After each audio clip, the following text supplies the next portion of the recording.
CM Punk earned a big victory this week. That victory, however, was not inside the octagon. Last night at UFC 225, Punk lost badly to Mike Jackson, another 0-1 fighter, much like himself, who beat the shit out of him in 3 rounds in Punk's hometown of Chicago to hopefully put an end to his MMA career once and for all. And I say that with no malice. Punk is just not cut out for this fighting thing. He's just not. Dana White even said after the show that Punk should call it a wrap on his UFC career. Should call it a wrap? You're the president of the UFC. If I were you, he could put his foot down right now and say, this guy ain't fighting ever again.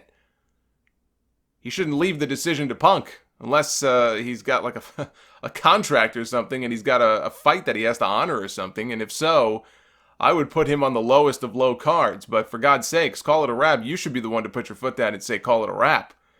And Dana said he regretted not putting that fight on Fight Pass as opposed to the main card. No shit. That fight had no business being on the main card. I know what they were going for. Punk is an attraction, they think, and it's Chicago, and you know, their pay-per-views aren't doing as well as they used to do, so I get it. But again, that fight had no business being on that card. What happened last night was an embarrassment. If you are a fight fan, if you are a hardcore MMA fan, if you are a UFC fan, okay, and look, when it comes to MMA and UFC, I've said on the show before, yeah, I'm a casual fan. I don't hate it. I like it. You know, some of the fights are very exciting. Some of them are just not exciting at all. I don't know all the names of the fighters. I don't follow it along that closely. But yeah, I'm a casual fan. I got no issues with it. But if you are a diehard MMA fan, I don't see how you could watch that and feel anything other than embarrassment and disgust for the sport. And if you're a wrestling fan and a CM Punk fan, I don't see how you could be anything but happy about the outcome, because now, hey, you may well get to see Punk come back to wrestling. I don't think he is. I think he's really just fed up with the whole wrestling thing, and he's probably done, but at least for a while. I mean, never say never. But if you're a wrestling fan or you're a Punk fan, you should be delighted that hopefully he's gotten this out of his system, and hey, maybe now he'll come on back home, because I'm not sure what else there is for him to do other than, you know, write comics and make passionate love to AJ. Which, when you think about it, writing comics and making love to AJ doesn't sound like such a terrible life to live. But one still has to make a living. So let the CM Punk All-In rumors intensify, because, of course, that's all we're going to hear about the next 3 months. Punk came out to Cult of Personality. Got a really great hometown response, right? He did an interview with Ariel Helwani before the fight, and he said, look, I don't know how people are going to react. I would hope and think they would react well. I'm a hometown boy, but, you know, maybe they'll shit all over me. You know, maybe they'll still see me as the wrestler who doesn't belong here, and they'll boo me out of the building. But they did not. They cheered him. They had loud CM Punk chants. It felt like transported back to Money in the Bank 2011 there for a few seconds. He looked happy, coming off his big legal victory this week, which I'll get to in a second. Mickey Gall made short work of him in his first fight. That was almost 2 years ago. This was a fresh start for him. He's had 2 years to train, 2 more years to improve and get better. I don't know what he was doing for those 2 years now that this fight is over after having watched it, but he had 2 years to get better. But again, the guy is 39 years old and he's been beat up, right? I mean, he's been beat up going back to well before he even got to WWE. Head injury, all kinds of injuries. Plus, he's new to the sport. So it was going to be an uphill battle for him no matter what. I thought his best round was the first round, which is low praise. I mean, by the end of it, he looked gassed, like he was going to collapse. He kept throwing these kicks and twirling his body. Like, I've seen fighters throw kicks like that before, but they kind of stay stationary in one position. They rotate their leg, but their body stays, you know, in one position. But he would throw these kicks and he would twirl his entire body around. It's like he couldn't help himself. You know, maybe he could be a ballerina. Cue all the ballerina photoshops. Let's go. Come on, internet. Don't disappoint me. But he did get one takedown in the round, at least. Joe Rogan, it was almost like I could hear Joe Rogan giving him a golf clap for it on commentary. But after that, I mean, it was all Mike Jackson. I mean, you could have put Michael Jackson in there with him and it wouldn't have made a difference. And I mean Michael Jackson now. Get his corpse in there, and I'm still not sure Punk would have done any better. It probably still would have been a 10-9 round for Michael Jackson. But he had Punk down on the mat in the later rounds. He was playing with, I don't know what he was doing. This other guy didn't look all that good either. He had him down. He was waving his arms around. He was looking at somebody out of the cage. I have no idea who he was looking at. I guess his coaches, I would presume. Maybe he felt bad for Punk. He wasn't looking at the referee, asking him to call the fight. He was looking at somebody else like he didn't know what to do. He could have finished him off. He didn't. So this guy is almost no better than Punk. Maybe he saw a hot girl in the crowd. I don't know. But he was toying with him. It was so bad. Joe Rogan is on commentary, and it got so bad and so uncomfortable watching this that you have Joe Rogan, okay, one of the UFC announcers. And I think he was joking, but honestly only half joking. He's on commentary talking about the fact that, hey, somebody must have paid off Mike Jackson to not finish CM Punk and let the fight go the distance. Which it did. It went the full 3 rounds. Punk survived all 3 rounds. I say survived, barely, but he survived all 3 rounds. It went to the judges. They awarded it by unanimous decision, 30-26, to Jackson. Punk's face was just a bloody mess. He didn't give any post-fight interviews. He left the octagon. Ariel Helwani reported that Punk was taken to a hospital for a facial CT scan. And by the way, did nobody clue him in that it's a local medical facility? It's not a hospital. So Helwani came back on Twitter a few hours later. He reported Punk suffered no injuries. They evaluated him. He suffered no injuries, and they released him. Punk took to Twitter to tell his fans. He said, "You win some, you lose some. I'm 1 for 1 this week, and I'll take it. Thanks to my team, my family, my friends, and the fans. Wouldn't be here without any of you. Respect to @TheTruthJackson. Thanks for the fight. You only live once, and I'm alive." I said this on Twitter last night.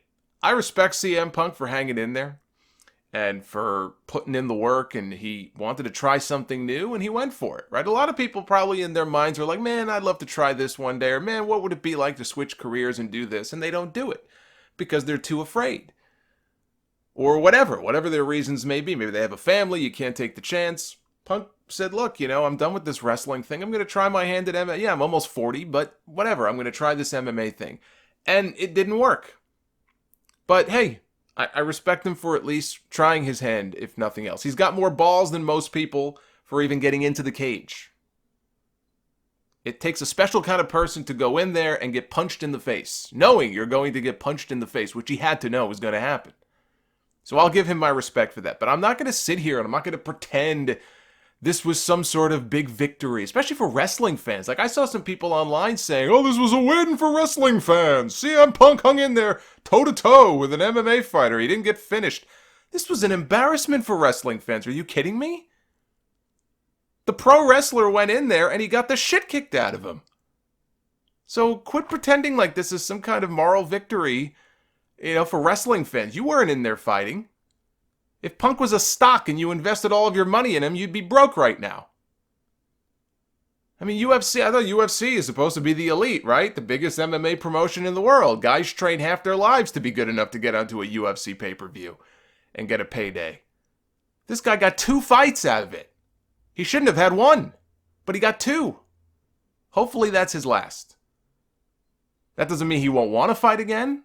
He hasn't said anything about whether or not he still has aspirations of fighting, or, it doesn't mean that a Bellator or some kind of promotion like that won't come in and offer him a deal for some kind of freak show fight.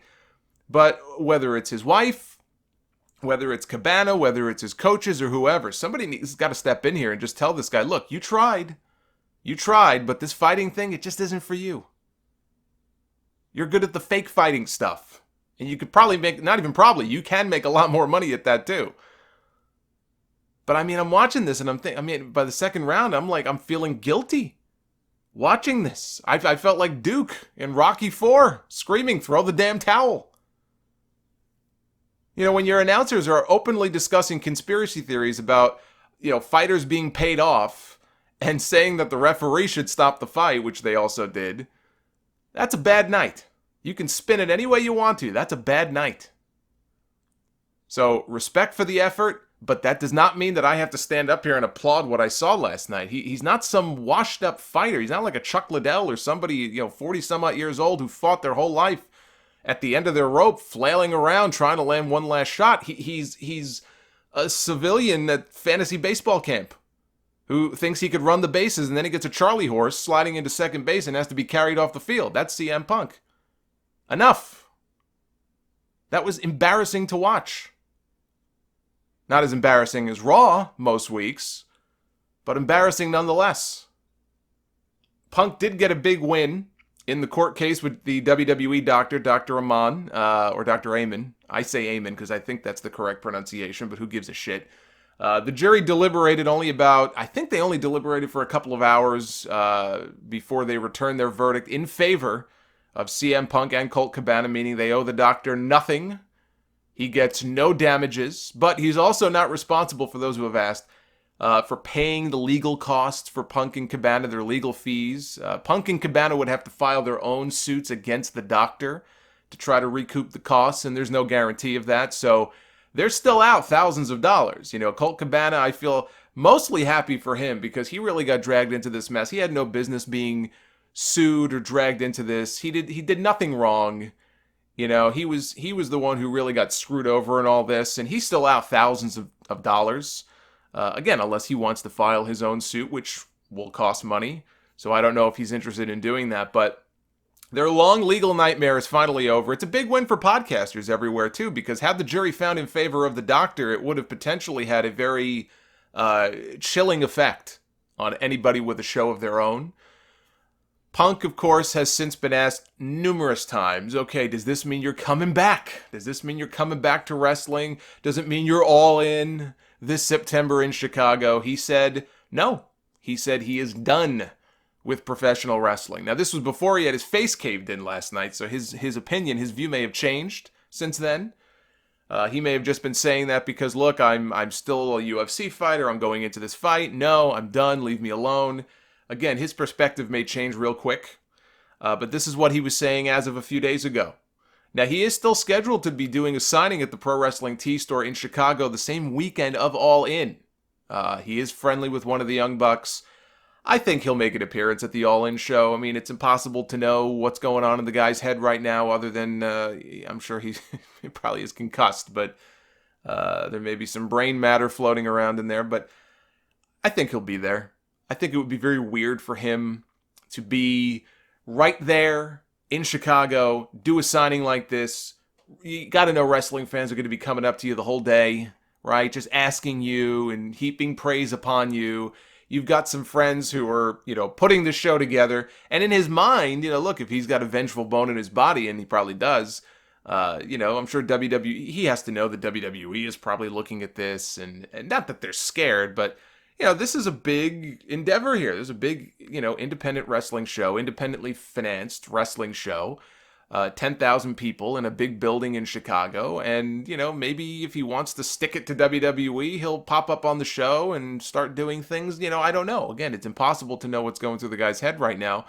But if he has the MMA stuff out of his system, he may be more open to a wrestling return. But that, again, is just my thought, my prediction that he will be maybe not wrestling, but that he will make some sort of appearance at the All In show, but only he knows what he wants to do. There's always ballerina. He could always be a ballerina.